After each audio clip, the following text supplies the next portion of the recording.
Corona virus के लका जनहित में जारी ई कोरोना सब भरल ई सुंदर सन गीत सुनी आ झूमी।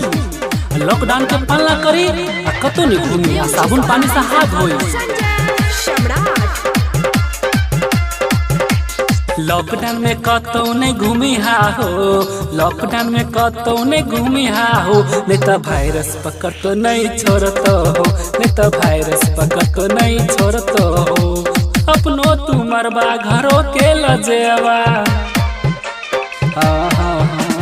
अपनो तू मरबा घरों के लजेवा। गौवा समझ में बचतो हो। लॉकडाउन में कतो नहीं घूमी हा हो, लॉकडाउन में कतो नहीं घूमी हा हो। नहीं तो वायरस पकड़ तो नहीं छोड़तो हो, नहीं तो वायरस पकड़ तो नहीं छोड़तो हो। छोड़तो हो,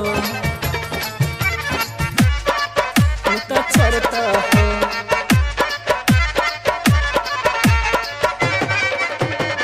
जी अपना घरे में रही साबुन पानी से हाथ बेर धोबी।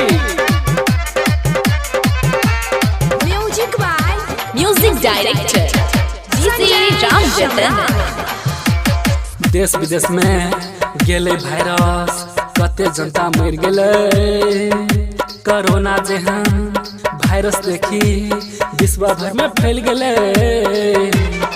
देश विदेश में गेले वायरस, कते जनता मर गेले।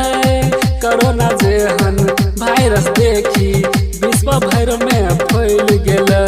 लॉकडाउन में कतो नहीं घूमी हा हो, लॉकडाउन में कतो नहीं घूमी हा हो। नहीं तो वायरस पकड़ तो नहीं छोड़ता हो, नहीं तो वायरस पकड़ तो नहीं छोड़ता हो।